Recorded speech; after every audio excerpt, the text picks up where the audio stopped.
Aujourd'hui, Mehdi, ça serait vraiment grossier de dire que ces choix gouvernementaux, que ce soit en 2023 ou 2024, n'ont pas eu d'impact. Parce que la réalité est que le cheptel national, comme je l'ai déjà dit, a été vraiment touché et que sans justement ces deux mesures importantes, je pense que Eid al-Adha de 2023 et Eid al-Adha de 2024 se serait passé dans des conditions très critiques. Aujourd'hui, le prix serait de combien? Je vais vous dire, je vous parle autant d'abord que politique, député et en plus de ça président de commune rurale et qui suit au quotidien et de manière hebdomadaire l'impact de toutes ces mesures sur les citoyens.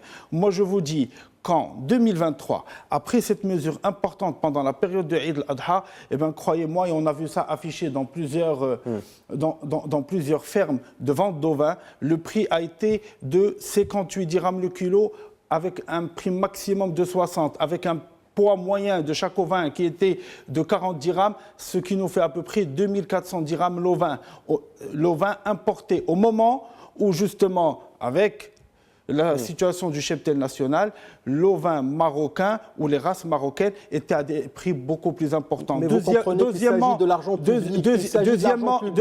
Deuxièmement, il faut retenir une chose, que sur 2 ans, Mehdi, quand l'État a choisi de justement subventionner l'importation, sur 2 ans pendant Eid al-Adha de 2023 et Eid al-Adha de 2024, on a importé 875 000 ovins.